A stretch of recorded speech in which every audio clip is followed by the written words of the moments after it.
I never thought I'd have to deal with anything like this. Lana McCaw and her family have been dealing with groundwater issues since they moved into their home just over 2 years ago. So the inside of this whole shed and this whole side of the shed is just completely destroyed. And this area right all there is swamp during the summer. So after a summer of diverting water out of their swampy backyard and cleaning up a flooded basement, they were still shocked to find the ice age that would take over their front lawn.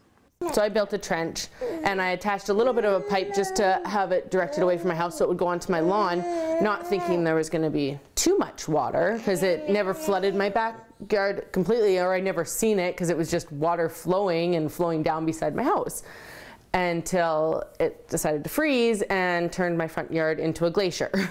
With so much water rushing through McCaw's property, she decided to contact the District of West Kelowna to see what could be done. They said it wasn't their problem, and so we decided to hike up the mountain through our backyard to see where the water was coming from. And that's where we found this storage drain that was just outputting water onto the ground above us.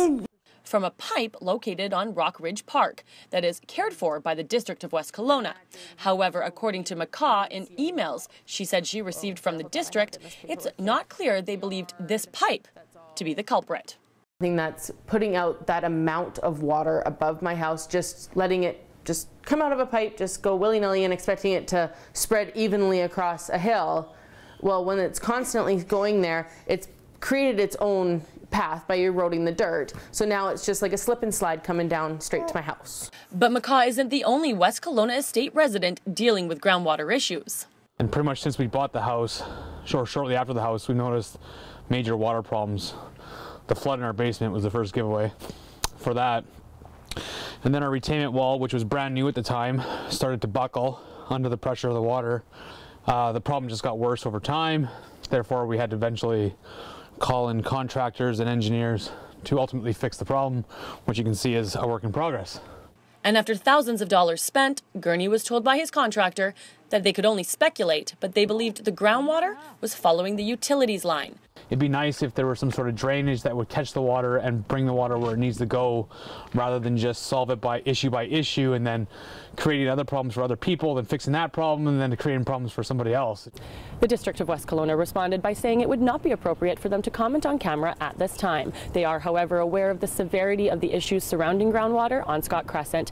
In fact, they've hired an engineering firm to conduct findings and present a solution. The district also tells us that the Scott Crescent area has suffered issues with groundwater historically for over 5 years. In fact, the entire West Kelowna state area also deals with groundwater issues that the district is trying to address. Yet there is still another concern as freezing temperatures turn Scott Crescent into an ice rink. Something like this happens and someone else could be walking along, slip and hurt themselves, or driving along, slip and run into someone. The district is aware of pooling water on the roads and says a maintenance contractor has been on notice for the area. Jen Zielinski in West Kelowna for Castanet News.